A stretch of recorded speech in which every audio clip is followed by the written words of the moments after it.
I'm pleased again to be talking to Sarah Collier from KBL, and we thought it would be timely to have a conversation about works parties. We've got the festive season coming up, and with COVID having been around for a couple of years, then people will have been missing out on Christmas parties or festive parties, and we wanted to just think about the impact, the implications for business owners. So some research I did recently would suggest that around 60% of organizations arrange parties for their staff as a perk, as a thank you at certain periods of the year. But obviously, Sarah, with the way the world is and the way news is at the moment about inappropriate behavior and stuff that's going on in the street and maybe in clubs and bars, it seems timely for us to have a conversation about how to keep safe and the responsibilities of an employer. And I know we were talking just before we started the recording that in the past you've had a number of cases that you've had to deal with. So shall we just start by perhaps giving a bit of context from your point of view, and then we'll kind of journey through the conversation the way that we normally do? Yeah, I think as an employment lawyer, it is a big time of the year, the Christmas party, and people do get to the end of the year. They've worked hard for their employer, they've had a good year, and everybody wants to let their hair down and have a good time, and nobody wants to stop that, ever. But as an employment lawyer, you regularly get to, December, if they've started in November or the back end of December, and certainly into January, where you see the fallouts that often occur from Christmas parties and the legal action that often follows. And, it's not something that we want to think about, but ultimately it is for business owners just to be alive to these factors, to hear, these kind of things that we will be talking about today, to have half an eye on it. And, one thing that I do a lot of at this time of year is prepare a bit of communication that employers often have with their employees to say, look, thanks for a fantastic year. It's been tough. No doubt there'll be COVID messages in there to say it's been a really tough time, and we're grateful for all the hard work and everything that you've put in and sacrificed in the last year. Have a great time. This is the arrangements for the party. But for me, there always needs to be that aspect of it that just says, look, be sensible and be alive to the fact that there are lots of employees going with different, maybe have things going on that we're not aware of. Sure. And therefore, give staff that bit of a warning that we won't tolerate certain types of behaviour at the Christmas party, and if that happens, unfortunately there will be action taken, but we very much hope that won't be necessary, and have fun. So that's a bit of context, that it is a big time of year for us as employment lawyers. I was going to say the other element that we're very mindful of here is that, of course, although it is Christmas, not everybody celebrates Christmas. So we're looking at all religions and all faiths. So we're perhaps thinking, although it is about Christmas, these principles would be appropriate for any gathering of employees that's organised by the employer, be it on their premise or on any other premise. Absolutely, we've got to bear in mind, one of the big risk factors here is discrimination. And as you said, there will be lots of other different faiths that don't celebrate Christmas in that sense. Some businesses may call it just a festive party or an end of year party. But where they do have staff, which I suppose is likely for all businesses that are, of different faiths, then they absolutely need to take that into account. And if, for example, they're planning on putting a free bar on all night, and the mainstay of the evening is getting drunk, well, that will have an impact for those that maybe don't drink alcohol, either because of their faith or by choice. So it is a case of trying to be all-encompassing and factoring in everybody of different ages, sexes. There'll be people that might be pregnant at your Christmas party, all of those things, so that discrimination and ensuring it's fair and fun for everybody is a big part of that. Okay, that's helpful. So just tell us a little bit about perhaps the main duties and responsibilities of the business owner or the employer when arranging an event like this, Sarah?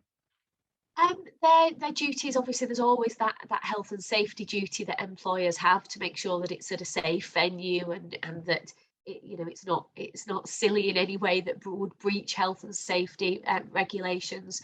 But I think one of the main things we look at in terms of risks for these types of things is vicarious liability, which is effectively where the employer is adjudged as responsible for the behaviour of one of its employees, because that conduct was within the course of their employment. So if it's part of their time that they are engaged as an employee, then it's likely to be found to be within the course of conduct. So if, for example, you have an employee at a Christmas party fighting with another employee or harassing another employee, something going on, the employer may well be held to be vicariously liable for that, because it's taking place in time that may be adjudged as being as part of the course of their employment.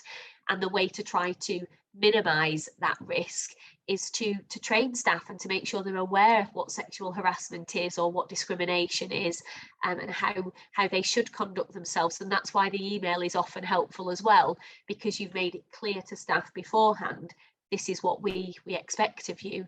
But I think as well, it's the arrangements for the Christmas party, because as I said, if you're making arrangements for a Christmas party that's all about alcohol and that finishes in an inappropriate venue, that may be where it's headed, then that is going to be a risk factor for the company.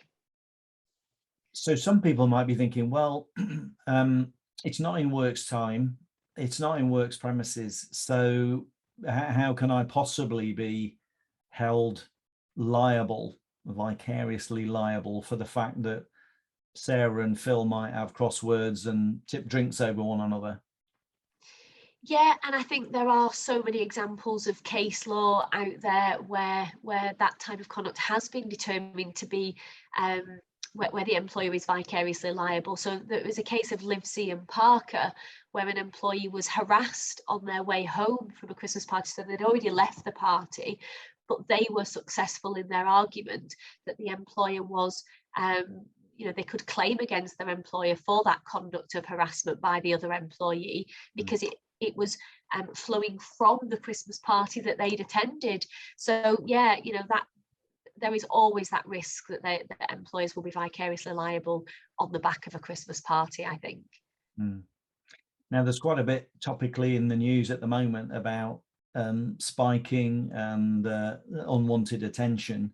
So we've talked about alcohol, obviously at some parties. Drugs may come onto the floor, hopefully not arranged and paid for by the employer, because that would clearly be put them at risk. But in terms of the interrelationships that may be going on, particularly if you're outside of the work environment, you could be in a club or a hotel or an organized space. So what do we need to be thinking about in those kind of areas, Sarah? In terms of alcohol, are you meaning, Phil? Well, I was just thinking about the various issues around alcohol, drugs, the risk to individuals, and then perhaps what I might need to be doing as the employer if I see some of this kind of attention happening. What if Phil and Sarah are having an argument and they're having a go at one another and chucking drinks at one another? What's my responsibility, I guess, as an employer? I think from the employer's perspective, if you've got alcohol and drugs to such an extent at a party, and it does result in conduct such as fights or arguments, it's for the employer to as responsibly as possible to stop that and to ensure it doesn't continue. And I think if they do see somebody that is particularly drunk or under the influence, then it would be the appropriate thing at that point for the employer to say, look, we'll pay for you a taxi home, make sure they get home safely, etc. Or somebody responsible might even want to take them home to make sure that they're protected in that way. But yeah, I think for me, one of the biggest areas that I've seen flowing from this type of behaviour when people are drunk can often be sexual harassment. And I know I've talked a lot about harassment in the past, but ultimately alcohol and drugs are there to lower people's inhibitions. And people often think that because they're in an environment of social drinking, that they can make passes to individuals as they might do if they weren't at a works do. And obviously in a normal social context, if you see somebody in that context, you can have a chat with them and see if they might want to go on a date, for example. In an employment context, that's never going to be okay. But particularly when it's not reciprocated and when it's unwanted, and it's very difficult to know if that's going to be unwanted or not. So what I think is really important is getting employees to understand what is sexual harassment in the workplace, when can it occur, because most individuals may not even know there is a legal definition, and that is inappropriate, and therefore there's a duty on the employer to make sure they know that it is never okay to make those kind of suggestions and passes and inappropriate comments, etc. So I think they're things to factor in. And also we touched a minute ago on hotels, you mentioned. If employers are putting on hotels, they do need to be really careful from that perspective, because I have dealt with cases in previous years where individuals have invited other individuals back to hotel rooms, and the employer doesn't really want to be any part of that in any way. So it is important that there is that warning correspondence or communication to staff to say, look, we are prepared to pay for your hotel room because you're 30-40 miles away from where you live, but equally we want to make sure this is dealt with responsibly. I think the other thing that strikes me, and I've handled a number of these cases in my own past, I should say sadly really, but I suppose it's how life is where hierarchy can play an impact in terms of power and authority in terms of relationships, and not just senior males to more junior females, but also senior females to more junior males. I've seen it both ways. so that's also an important dynamic to be aware of, isn't it? I know that in therapy businesses we're talking about flatter structures, so there aren't so many tiers of hierarchy, but actually there's still authority and a power base that exists within an organization of any size, and sometimes that control and authority can be misplaced. Absolutely, that is the essence of most of the sexual harassment cases that you deal with, that power struggle and an individual, male or female, because it is important to say that males can be sexually harassed, and I have dealt with 2 or 3 instances where that has occurred. And it doesn't always have to be an age thing, it doesn't always have to be older man or older woman, it can be at a lower level. But it makes people very uncomfortable at work. They're not going to work to be around those kind of passes, and they don't want that, and it makes them feel awkward and uncomfortable, and that's why the law is there to protect those individuals. So as an employer, for me, the key is getting some training out there for equality and diversity and harassment, including sexual harassment. I guess the other thing that makes me reflect upon is who gets invited and who doesn't, and being really careful and sensitive to that. So we've got perhaps individuals who maybe stay away on maternity or maybe recovering from an illness or an operation, perhaps. What else? We could also at the other end have people who would choose not to want to come to the event for whatever reason, and I think having some understanding of who to invite and who not to invite, and to adopt a more inclusive approach is important. And I know you've dealt with 1 or 2 of these as well, haven't you, where people have been excluded? so important, as you said, to take that inclusive approach as the employer and to think about these things, to think who's not in the business, who won't get that email that's being circulated around to all staff. And as you said, a lot of individuals who are off on maternity leave in particular, although it could be paternity leave, it could be shared parental leave, as you know, there's all sorts of family leave that's available, but maternity is often the bigger one that people tend to take for a longer period of time, and often they will be forgotten about and not invited to these kind of things.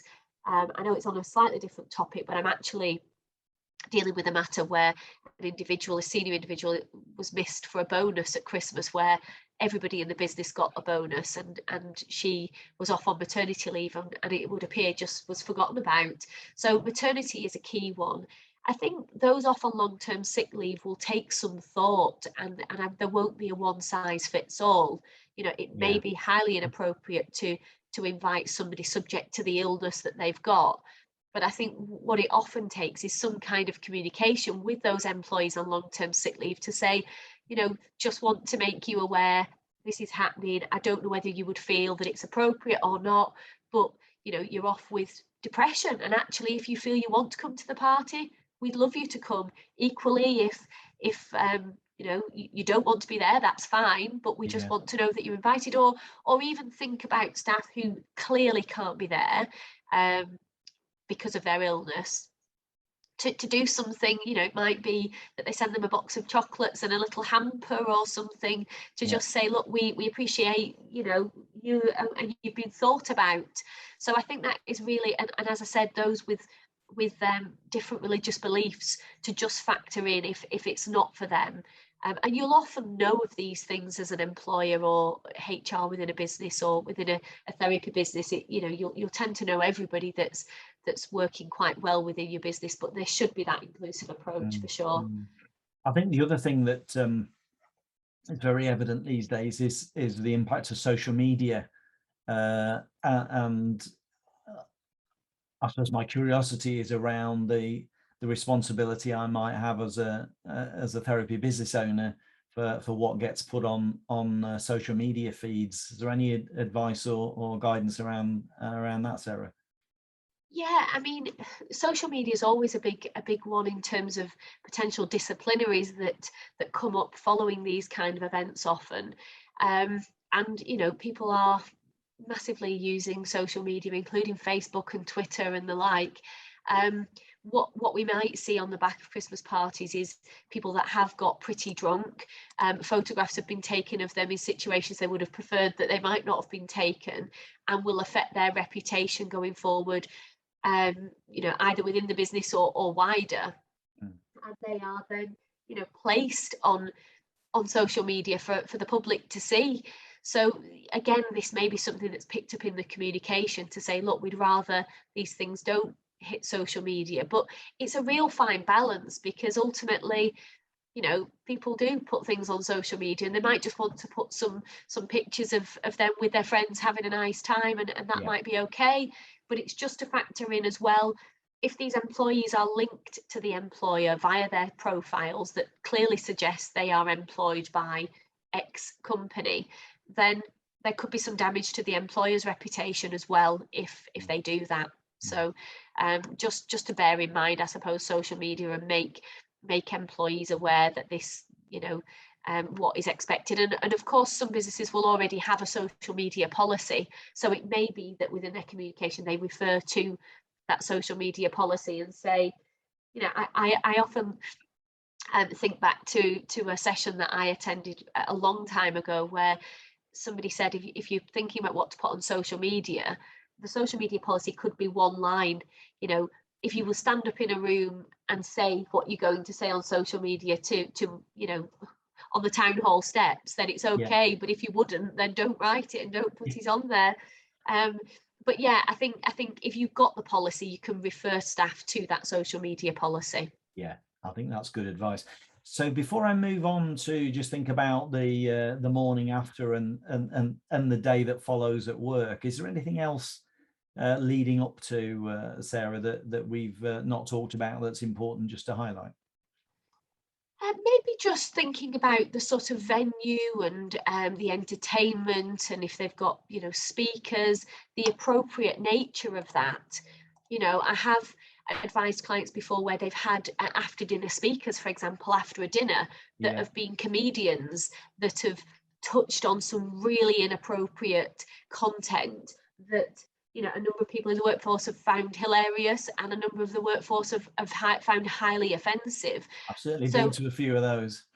yeah, and that can be a real important one for employees, because they will have selected this speaker, they have endorsed it effectively. So Yeah, that's a real key area. And I think just choosing a venue that's responsible, that is suitable for all ages, because that's another factor we've not touched on. We could have office juniors who are under the age of 18 and therefore can't drink alcohol, and we need to keep abreast of that at the party, that yeah, the bar staff know that this person can't have alcohol, and it may be that other staff members go to the bar and get them a drink and think that that's okay. So all of that's to be factored in. But yeah, choosing the venue, making sure it's accessible, and there's that safety for people getting home from that, whether we're putting on transport or coaches or something, and that the venue doesn't offend people. It's not that kind of venue that would affect certain individuals with a religious belief, or mm, a sex thing, where males or females may be offended by the type of venue that is chosen for the Christmas party. So I think that's something to factor in. mm. Okay, thank you for that. So we had a great party, and we turned up at work the following day. And not everybody's going to be on top form, I guess. Some people will have had one too many, uh, and some people may well be fatigued. I've certainly been guilty in the past of going to work without actually even going to bed.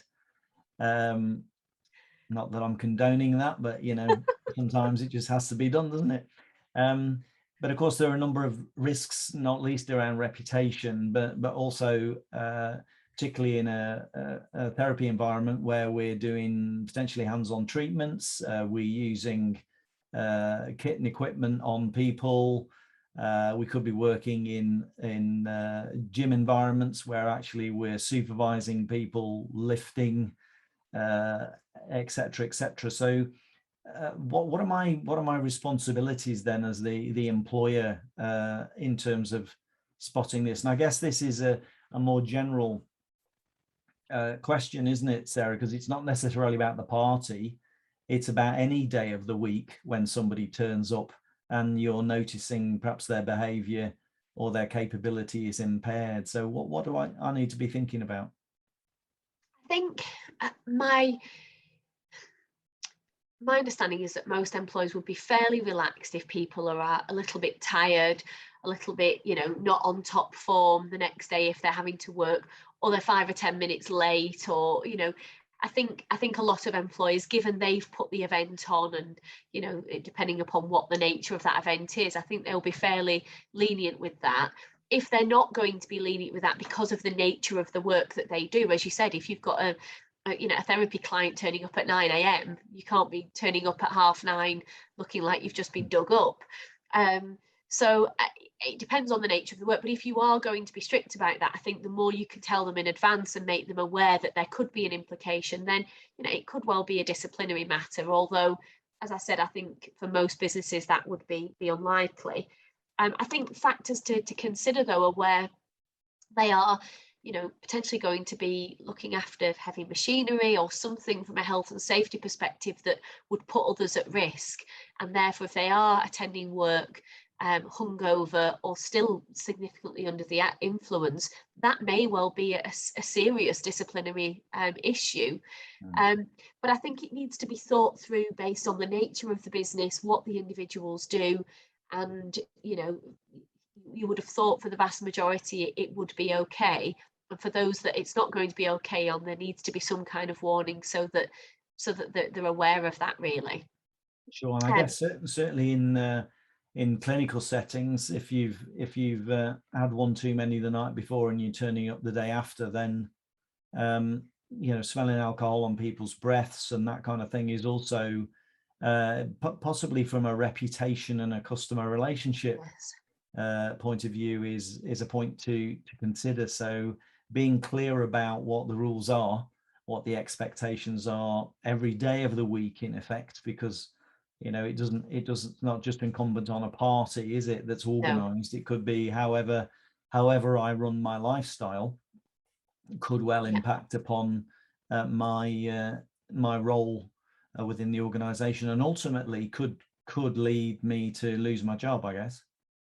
Absolutely. I mean, there are often gross misconduct offences committed at, during, before or after Christmas parties, and that's why we're talking about it now in this context. So it's about being clear, and like you said, there are certain types of situations where employers will have to be very strict with employees that this is not a possibility. You've got patients all day and you simply can't attend work if you're in that state. But you can often minimize the risk. It might be that we say, look, don't put anybody in until 11 o'clock on the day and do some paperwork in the morning, or whatever. You allow them to start later and work later, but at least if it's been thought through and considered, it's less likely to be an issue, really. So all in all, I suppose I'm wondering, as a business owner, is it worth the risk of organising a party these days, Sarah? My view is it's always worth, you always need that party, and particularly in COVID, I'm speaking to employer clients day in, day out, and their staff have, for the most part, and I appreciate there'll be people shouting at the webinar now saying, at the podcast now saying, no, some of my employees haven't been like that, but for the most part, they've worked hard and they've worked in really difficult times. Yeah. And they do deserve that Christmas party to let their hair down and relax. It's just about making sure you've got policies in place, and that's often key, and that staff know what those policies are and what the expectations are. And for me, often it's the leaders to set the example, the senior people within the business to set the example of what type of evening is expected, and just being sensible. There is something that we haven't touched on that I think is a really sensitive area that would need thought. If there are individuals within businesses that you might be dealing with or aware of having alcoholism and some kind of issue with alcohol, because if you have, an alcoholic that is working with you and you're trying to keep supporting them, and then you're putting on a free bar all evening and the mainstay of the evening is getting as drunk as you can, then there's going to be some serious implications for that individual. So that would need some serious thought and consideration. But for me, it's always the right decision to have the Christmas party and reward and thank staff for what they've done. But there does need to be all of these things we've chatted about today factored in and considered to make sure you are inclusive and you are minimizing any risk to the business going forward for vicarious liability, or having to dismiss somebody for gross misconduct, after the Christmas party. Sarah, as always, really sound advice, and timely and topical advice, hopefully, for therapy business owners listening in. So thanks again to you, Sarah, for taking the time out to talk to us about staying safe in Christmas parties. Thank you. Thanks, Phil. As always, it's a pleasure to join you for these podcasts. Excellent. And I'll speak to you again soon. Speak soon.